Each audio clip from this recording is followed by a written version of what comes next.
Hello, good evening, everyone. Uh, Firstly, a disclaimer: if I cough, I excuse myself because I've got a bad cough and a cold, so I'll have to hold my mic like I've been explained to do. But it's a pleasure being here. I think before I start, I'd like to just share a bit of my life and my journey. Like any regular kid in school, had a brilliant time till about grade 8. I think after grade 8, when hormones are changing and teenage life takes over, I think so much happens thereafter. And long story short, I think there were years after that of ragging, bullying, and ostracization in multiple ways. There would be times when a lot of my books and my journals would be torn and thrown in the dustbin. If I sat on a particular chair or table, it was deemed unfit to sit on because it was apparently polluted. The ragging then, verged into becoming physical, verbal, and emotional. It was a tough time because at that time there was no concept, I guess, of mental health, counseling. There was no awareness at the same time. And remember dealing with all of it completely alone. Of course, discussing it with parents is shameful and there was a lot of embarrassment, but I couldn't do that too because mom at that time was also diagnosed with breast cancer and was battling that. I remember spending sometimes the whole lunch break in the library or hiding in the art room or sometimes even in the bathroom. Remember feeling completely unseen, unheard, and invisible. And it was I think the birth of anxiety and depression for me started then, where I didn't even realize I'd lost about 6, 7 kilos. People would ask, parents would ask, family would ask, why aren't you eating? There would be severe stress and anxiety for anything at all. There would be a lot of low self-confidence, low self-esteem, stammering, stuttering, the works. Anyways, life moved on, left school, joined Jai Hind College and met a whole bunch of new people, new friends, and along the way, slowly, I guess, rebuilt myself.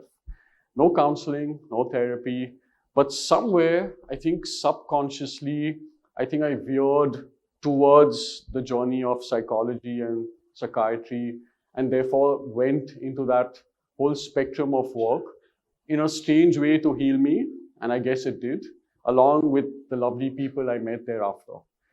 But that's what brings me to this. I sometimes look back and I figure out I could have been, and I was angry, I was bitter, I was vengeful, but I didn't follow that path.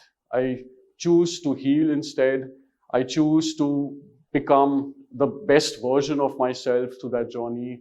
And of course, work helped that as well. And that's when I realized the power of what the theme is today, mind over matter, right? My thoughts, I had to work on my thoughts, I had to work on myself, I had to work on regulating emotions.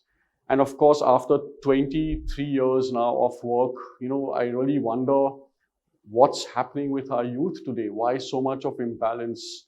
I mean, even as we speak, there is one death every second by suicide in our youth and one suicide attempt every 3 seconds as we speak. Just take a few seconds to wonder how and why and what's seemingly going wrong with our youth today. Thought about it a lot, try to formulate a few important points and points that I personally feel are relevant to our youth today. Firstly, I truly believe low frustration tolerance, right? Today, kids, for anything, right? It could be the air conditioning not working. I have to use public transport to get to college. There could be no internet in the house.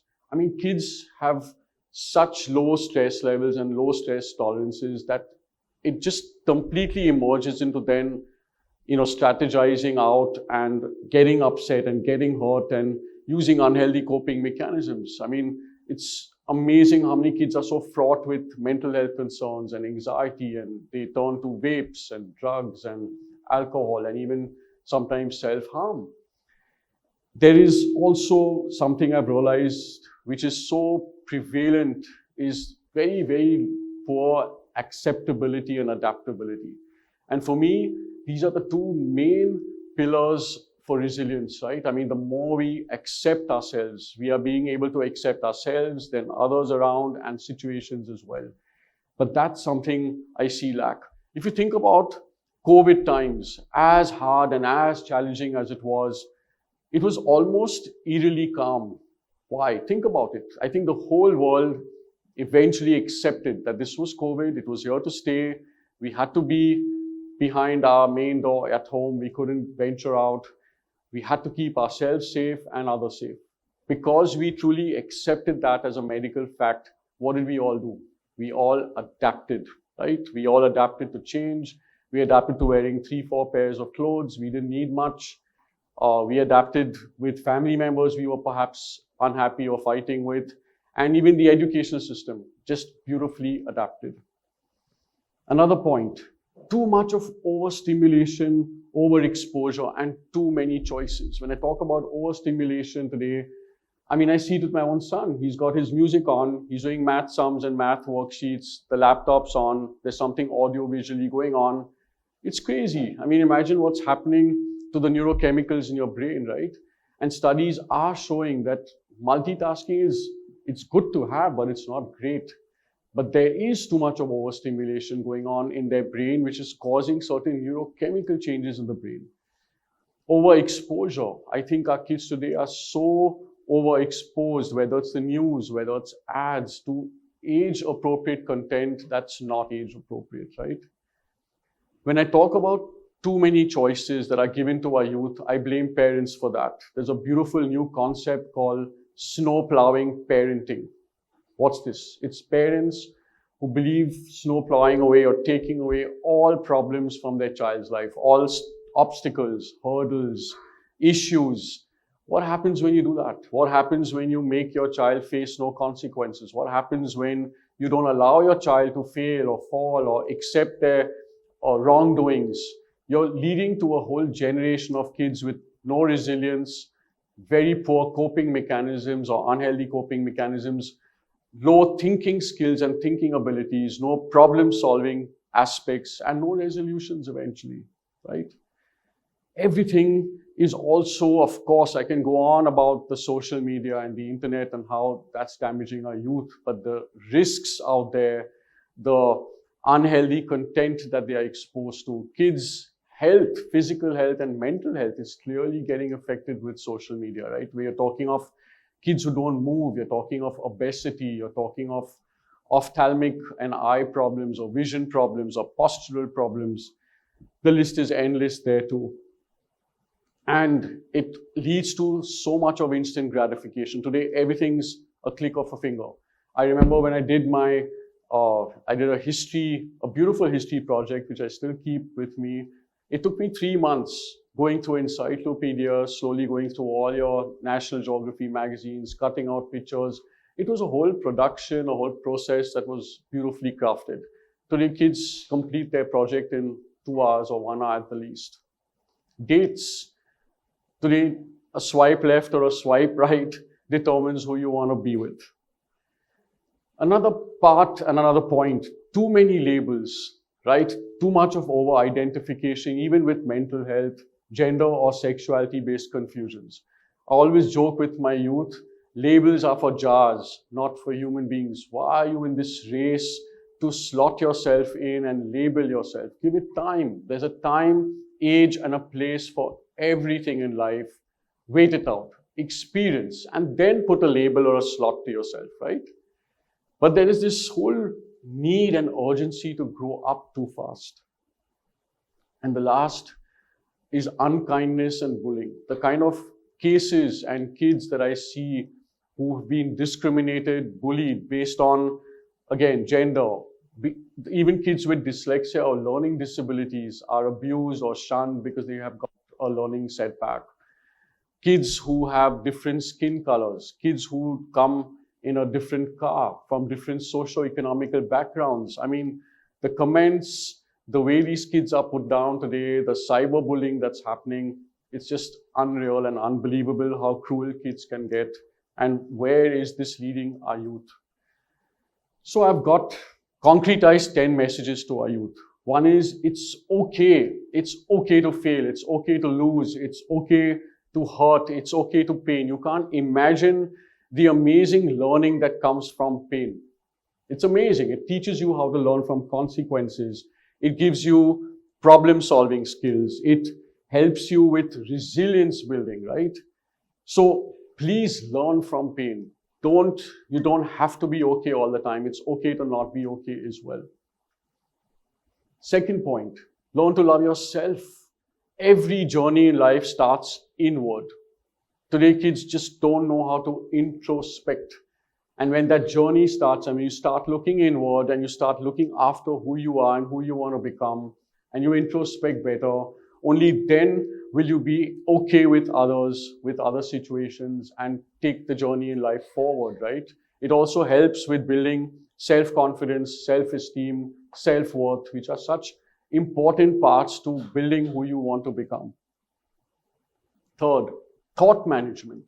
No one teaches us this. No one teaches us how to manage our thoughts. And I always joke, thoughts can be your best friend or your worst enemy, right? At least for me, there was a long time when thoughts were the worst enemy for me. All my life, I was told I was too weak because I was sensitive, right? Always thought sensitivity, anxiety was a weakness. Today, there's something called as good stress and good anxiety as well that keeps you motivated and keeps you going, right?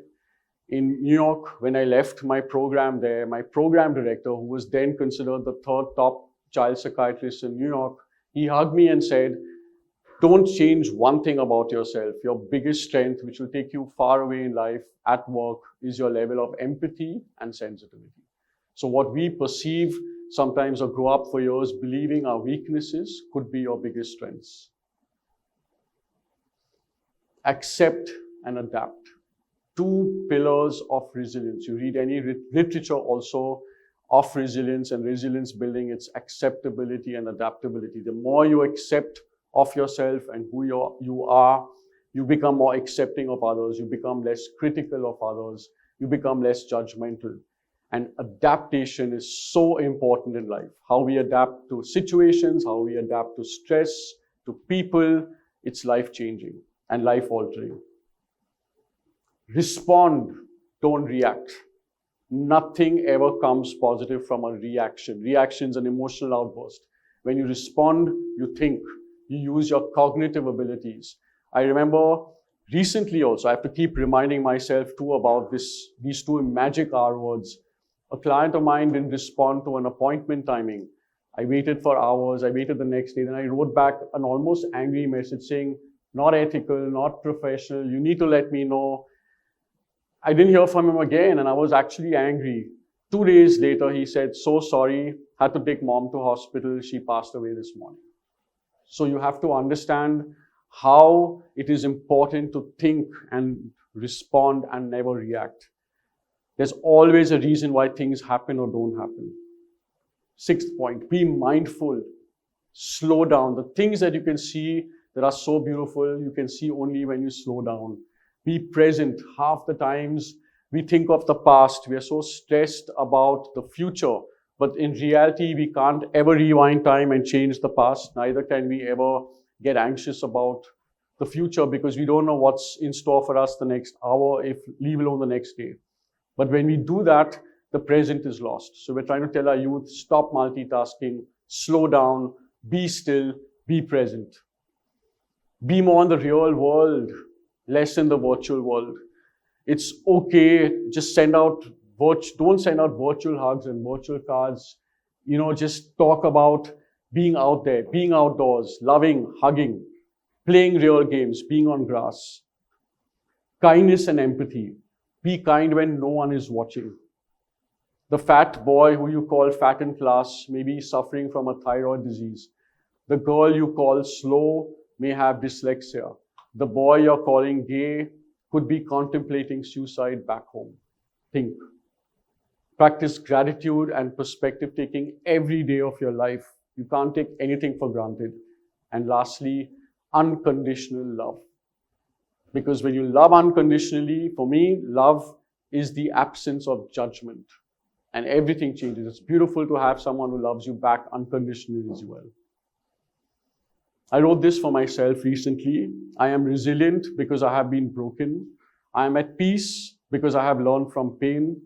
I love unconditionally as I have been judged. I can now see because I have been blind. Thank you.